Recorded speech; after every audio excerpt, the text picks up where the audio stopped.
Assalamualaikum warahmatullahi wabarakatuh. Hai Sobat Profesor Klik. Keris adalah senjata tikam dari golongan belati yang ujung sisinya berbentuk runcing. Senjata asli dari Nusantara ini memiliki bentuk yang khas dari senjata tajam lainnya karena bilahnya yang berkelok-kelok. Pada masa kerajaan, selain digunakan sebagai senjata berperang, keris juga melambangkan kedikjayaan atau kewibawaan bagi sang pemilik. Dan banyak di antaranya, beberapa keris memiliki pamor tersendiri pada masanya yang sangat melegenda.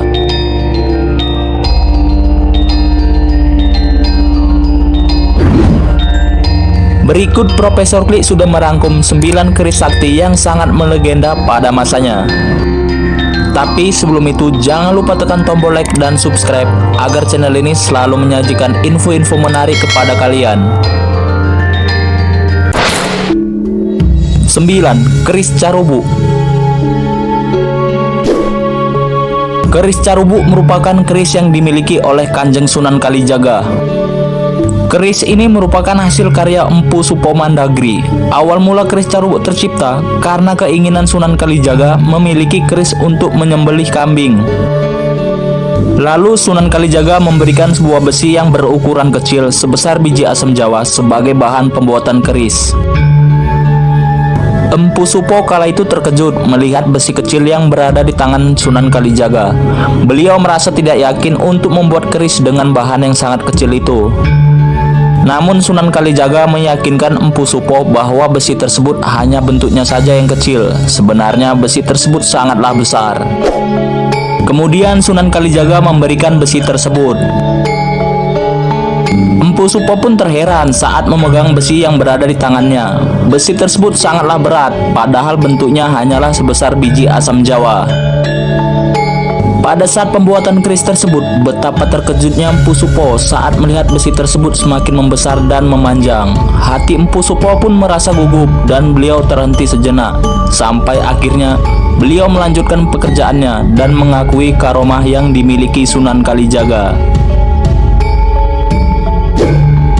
Sunan Kalijaga yang kala itu melihat hasil keris tersebut, beliau merasa terpukau melihat keindahan bentuknya sebab sangat jauh berbeda dari yang beliau bayangkan.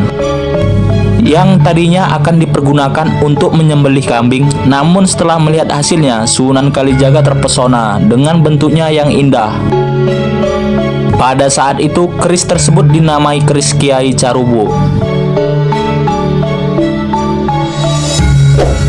Keris Kiai Carubuk ini kini menjadi sebuah benda pusaka yang sakti. Konon keris ini pernah dipergunakan melawan keris Kiai Setan Kober milik Arya Penangsang. Saat keris Carubuk ini berada di tangan Sultan Hadiwijaya atau yang lebih dikenal dengan sebutan Joko Tingkir. 8. Keris Kalamunyeng. Keris yang satu ini tidak kalah saktinya dengan keris yang lain. Keris ini dimiliki salah satu wali Allah, yaitu Sunan Giri, salah satu 9 wali di tanah Jawa. Keris ini memiliki kisah menarik di dalamnya, sebab keris Kalamunyeng merupakan kalam atau pena Sunan Giri yang digunakan beliau untuk menulis. Dikisahkan, Sunan Giri merupakan penasehat sekaligus panglima militer Kesultanan Demak, yang kala itu Raden Patah di Demak Bintara melepaskan diri dari kekuasaan Majapahit.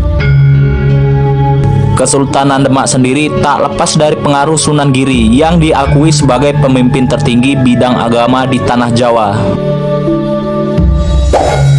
Akibat pengaruh Sunan Giri yang semakin meluas, membuat Prabu Brawijaya semakin marah dan memerintahkan para prajuritnya untuk memerangi Sunan Giri. Hal ini membuat para penduduk Giri menjadi ketakutan melihat kedatangan para prajurit Majapahit. Sunan Giri yang kala itu sedang menulis, ia terkejut melihat bala tentara Majapahit telah merusak bangunan pesantren miliknya. Seketika saja kalam atau pena yang beliau gunakan untuk menulis melesat ke arah para prajurit Majapahit. Kemudian beliau berdoa kepada Allah. Seketika saja kalam atau penanya beliau berubah menjadi keris. Kemudian keris tersebut mengamuk dengan sendirinya, melayang-layang di udara dan menghancurkan para prajurit Majapahit. Beberapa di antaranya terbunuh oleh keris Sunan Giri dan sebagian para prajurit melarikan diri. Setelah berhasil mengalahkan prajurit Majapahit, keris tersebut kembali ke Sunan Giri dengan berlumuran darah. Sejak saat itu, keris tersebut dinamai keris Kalamunyeng oleh Sunan Giri.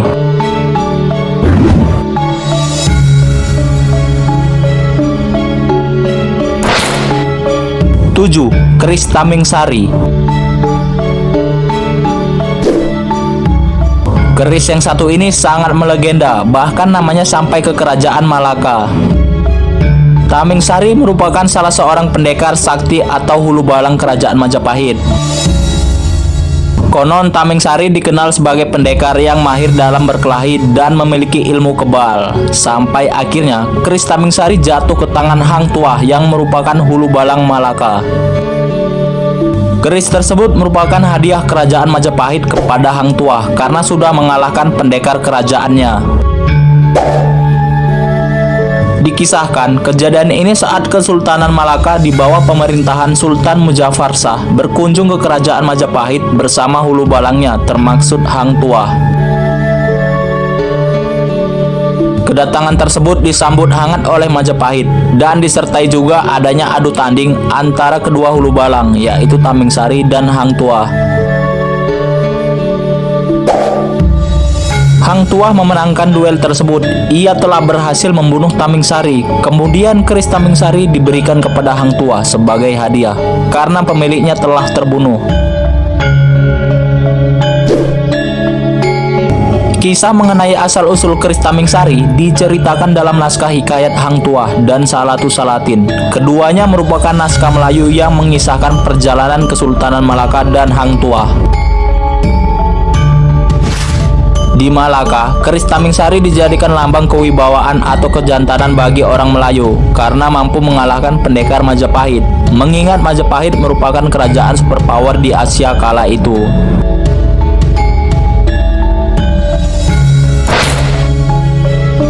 Enam, keris Naga Runting. Keris yang satu ini cukup terkenal di seluruh pelosok Nusantara. Keris ini dahulunya dimiliki oleh Prabu Siliwangi dan menjadi pusaka andalannya kala itu.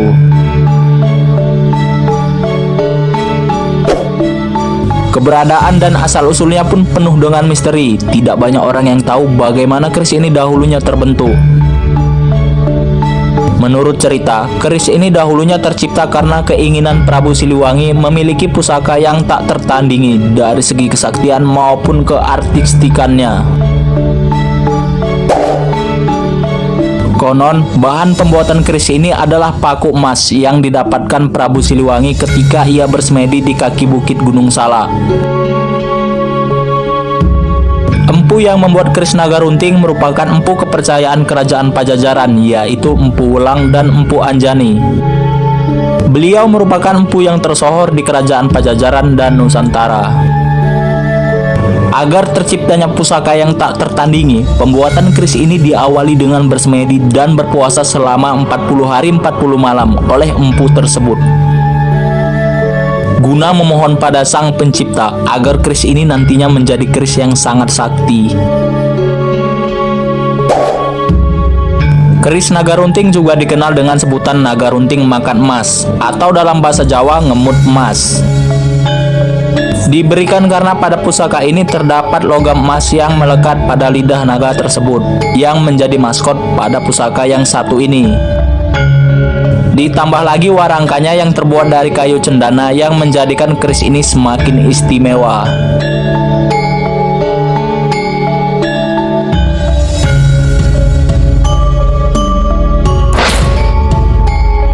Lima, keris Nogososro Sabu Inten. Keris Nogososro merupakan salah satu keris yang melegendaris. Keris yang satu ini merupakan peninggalan Majapahit yang dibuat oleh Empu Sakti Mandraguna, yaitu Empu Kinom. Empu Kinom atau yang lebih dikenal dengan Empu Supo Anom merupakan anak dari Empu Supo Mandagri.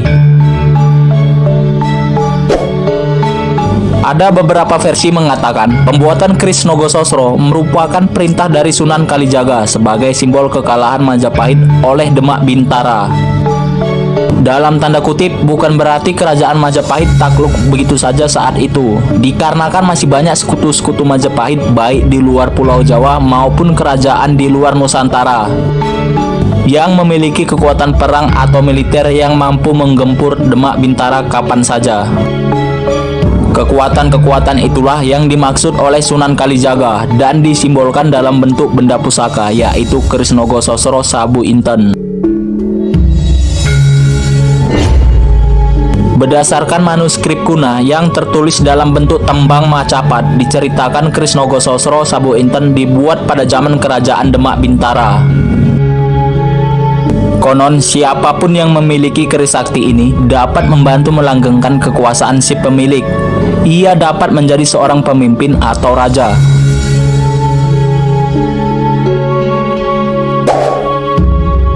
Keberadaan keris sakti ini masih menjadi misteri, tidak diketahui di mana keberadaannya. Ada juga yang mengatakan keris Nogososro pernah dimiliki oleh presiden pertama kita, yaitu Bapak Proklamator Insinyur Soekarno.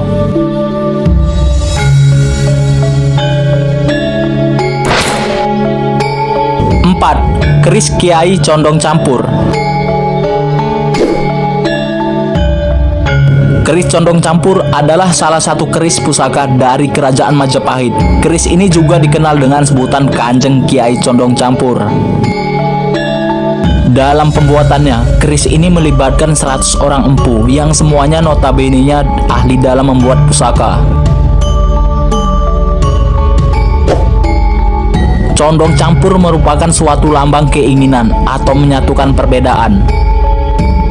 Bila diartikan, condong yang berarti miring menuju ke suatu titik dalam arti keberpihakan atau keinginan. Sedangkan campur yang berarti menjadi satu atau perpaduan.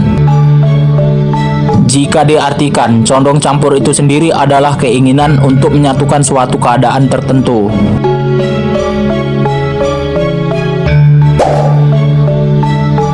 Bahan dalam pembuatan keris ini diambil dari berbagai tempat dengan harapan nantinya keris ini akan menjadi pusaka yang tidak tertandingi. Di dalam dunia keris sendiri memiliki kepercayaan tentang adanya pertengkaran antara beberapa keris. Cerita yang cukup melegenda yaitu tentang keris Sabu Inten yang merasa terancam dengan adanya keris Condong Campur, hingga akhirnya Sabu Inten memerangi Condong Campur. Namun dalam pertikaian ini Sabu Inten kalah. Begitu juga dengan keris Kiai Sengkelat yang merasa terancam, turut serta juga memerangi Condong Campur. Dari hasil pertikaian ini Condong Campur kalah, kemudian melesat ke angkasa menjadi lintang kemukus atau bintang berekor, dan mengancam akan kembali ke bumi setiap 500 tahun untuk membuat huru-hara.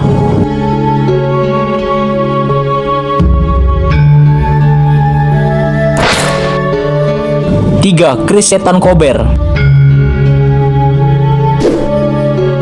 Keris ini pernah menjadi legenda sebab pernah dimiliki oleh Arya Penangsang yang merupakan Adipati Jipang.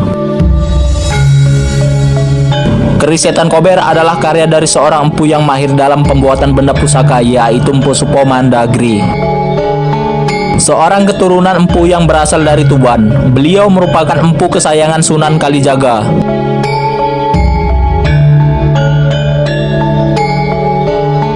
Keris Setan Kober dahulunya bernama Bronggot Setan Kober yang dibuat pada masa kerajaan Islam Demak Bintara di Jawa Tengah.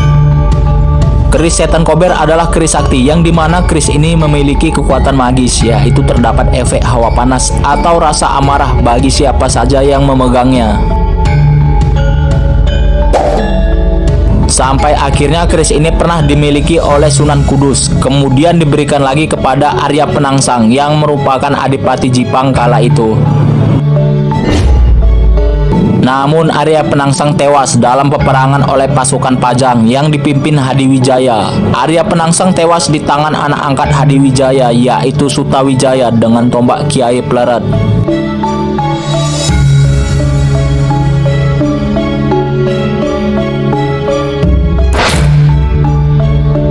Dua, keris Kiai Sengkelat.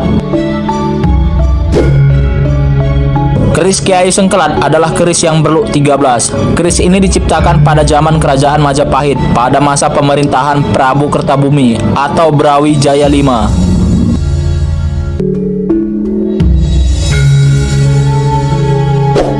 Dibuat oleh seorang sesepuh yang bernama Empu Supo Mandagri. Empu Supo Mandagri merupakan murid dari Sunan Ampel. Konon, bahan keris merupakan pemberian Sunan Ampel saat sedang bermunajat, yaitu cis, besi runcing untuk menggiring onta. Saat ditanya oleh Empu Supo besi ini berasal dari mana, Sunan Ampel hanya menjawab besi ini adalah milik Nabi Muhammad. Sunan Ampel memerintahkan Empu Supo untuk membuat sebilah pedang dengan besi tersebut. Namun Empu Supo malah membuatnya menjadi keris, dikarenakan menurut beliau besi tersebut lebih pantas dibuat menjadi keris daripada pedang. Maka terciptalah keris Kiai Sengkelat berluk 13. Sunan Ampel yang mengetahui ini merasa kecewa, kemudian menyarankan keris tersebut diberikan saja oleh Prabu Brawijaya V. Saat itu Prabu sangat kagum dengan kehebatan keris Kiai Sengkelat. Pada akhirnya keris tersebut menjadi maskot dan tersohor di kerajaan Majapahit kala itu. Keris Kiai Sengkelat namanya menjadi sangat terkenal saat itu sehingga banyak menarik perhatian. Keris Kiai Sengkelat pernah jatuh ke tangan Adipati Blambangan dengan cara memerintahkan salah satu orang kepercayaannya untuk mencuri keris tersebut. Namun keris ini kembali lagi ke tangan Prabu Brawijaya V oleh taktik cerdik Empu Supo Mandagri, yaitu si pembuat keris Kiai Sengkelat.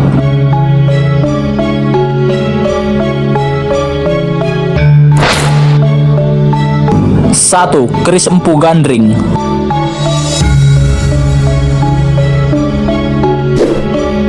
Dalam sejarah, keris Empu Gandring adalah salah satu pusaka yang termasyhur dalam terbentuknya kerajaan Singosari di Jawa Timur yang kini menjadi daerah Malang.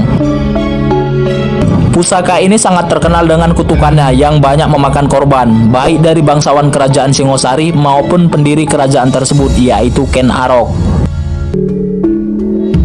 Pusaka ini dibuat oleh salah satu empu yang sangat sakti dan juga ahli dalam membuat pusaka pada masa itu, yaitu Empu Gandring.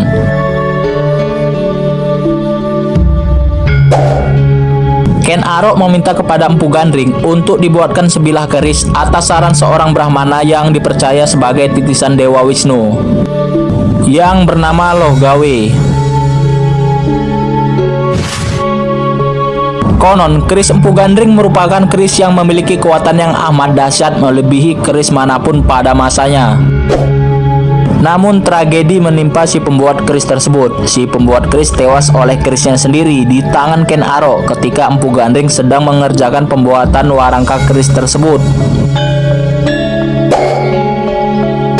Ken Arok datang untuk mengambil keris pesanannya yang saat itu telah terlambat dari waktu yang dijanjikan. Ken Arok yang hendak mencoba pusaka tersebut kemudian menusuk Empu Gandring dengan keris di tangannya.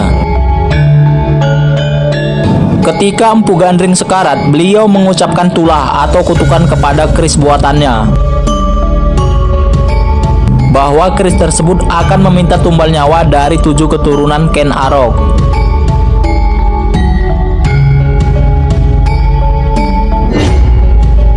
Hingga saat ini keris Empu Gandring masih menjadi misteri, baik dari dapur atau bentuk maupun keberadaan keris tersebut.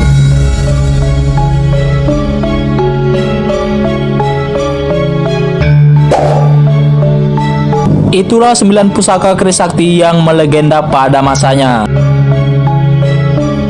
Semoga dengan adanya video ini dapat menambah wawasan kita akan kisah-kisah sejarah para leluhur kita di bumi Nusantara ini, baik dari Sabang sampai Merauke. Sekian saja video kita kali ini, semoga bermanfaat. Assalamualaikum warahmatullahi wabarakatuh.